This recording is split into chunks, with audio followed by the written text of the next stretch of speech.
Hello guys, this is for Gemini. Gemini, welcome dito sa aking channel. Kapalaran 888, welcome. Alamin natin kung anong messages, vibration, gabay energy para sa lahat ng Gemini. Okay, so please connect your intuition, Gemini, sa mga baraha na lumalabas dito sa aking reading. And please follow, like, and subscribe sa mga bagong nanonood kung hindi ka pa nakapag-subscribe. And thank you in advance kung magsusubscribe ka. Kaya sa mga dating subscribers ko, thank you sa inyo lahat, guys.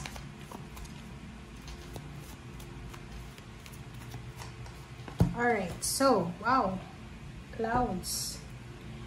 Gemini, clouds brightly shine, strong and precision. Life will be fine with firm decision. Beware of clouds misty and obscure. Life cloaked in darkness is hard to endure. So, clouds and poverty. Sinasabi ng bara sa'yo dito, Gemini, na kung ano man itong pinagdadaanan mo sa ngayon na pain and heartaches, or meron kang pinagdadaanan na confusion, or disappointments, rejection, ituloy mo lang. Okay? Tuloy lang ang laban. Huwag kang panghinaan ng loob. Yun yung wag na wag mong ilalagay sa puso mo, sa isip mo is yung manghina ka. Yung poverty na yan, like for example, yun, sinilang na mahirap, lumaking mahirap, hindi yan rason para maging bitter ka. Kailangan mong hanapin yung parang sagot sa nahirapan ako magsalita dito kasi baka may mag-bash yung iba, ganyan. So, yun, if ever lang na lumaki ka sa hirap, until now, naghihirap ka pa rin, nagmamanifest ka ng, ng parang recovery dyan eh. So, mayroong clouds na sinasabi na, diba, pag maraming clouds, parang medyo hindi pa clear. Diba? Wala pang sunlight eh. Medyo may konti pang, medyo blurry pa siya. So, halimbawa, pangarap mo na yumaman, pangarap mong makaalis sa kahirapan, makaahon, mairaos yung pamilya mo sa kahirapan.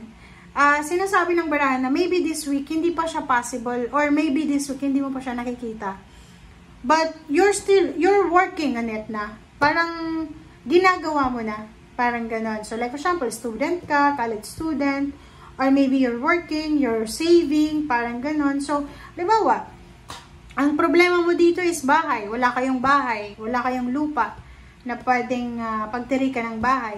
So, kung may trabaho ka, nakikita ko sure dito yung eagerness. Nagtatrabaho ka, nag-iipon ka. Nakikita ko yung sobrang determination and motivation mo para makaalis sa sitwasyon na yan. Okay? So, please comment down below if you resonated.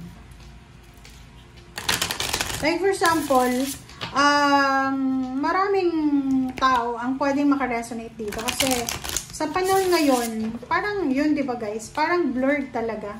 Hindi natin alam kung saan ba patungo yung mundo. Di ba? Ang gulo ng mundo sa ngayon, eh. Lahat ng bansa may nag-aaway, may gera, ganyan. Tapos yung ecosystem natin hindi na nag-work ng maganda. Okay? So, higher ground, kailangan mo daw ng balanse.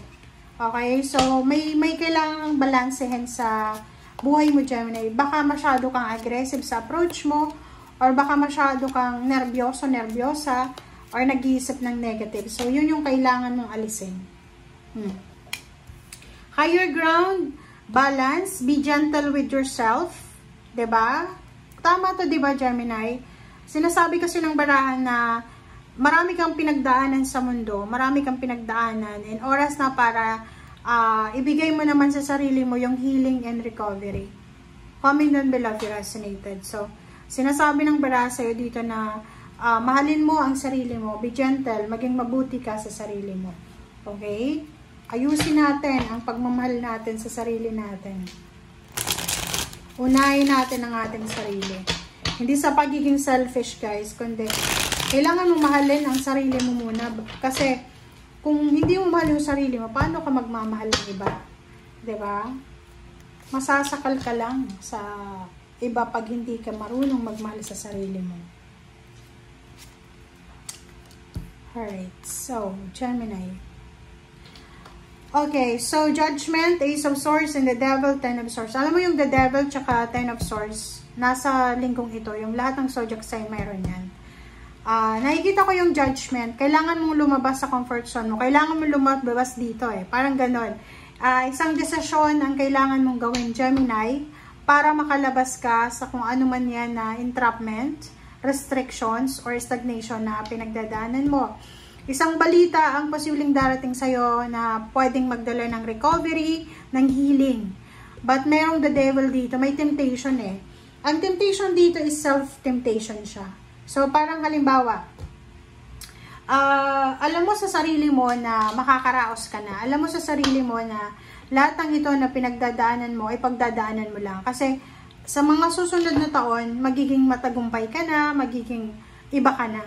Pero may the devil dito na parang meron kang negative thoughts Meron ka dyan sa isip mo na kinakausap mo yung sarili mo na parang sinasabi, hindi, ganyan, hindi ako magiging successful, ganyan. So, alisin mo yan. Okay, yun nga sinasabi, maging gentle ka sa sarili. Mahalin mo yung sarili mo. Huwag kang mag-negative self-talk. Kasi yung negative self-talk, guys, nagiging totoo siya. Pag araw-arawin mo yan, magiging totoo yan. Nakikita ko sa'yo dito na isang Gemini ang posibleng makakapag-asawa ng mayaman, milyonaryo. Isang Gemini ang posibleng makakatagpo ng love life, na hindi lang love life yung i-offer sa kanya, kundi relationship and money. Wow, congratulations. Okay, 8 of Swords and the Star. Diba?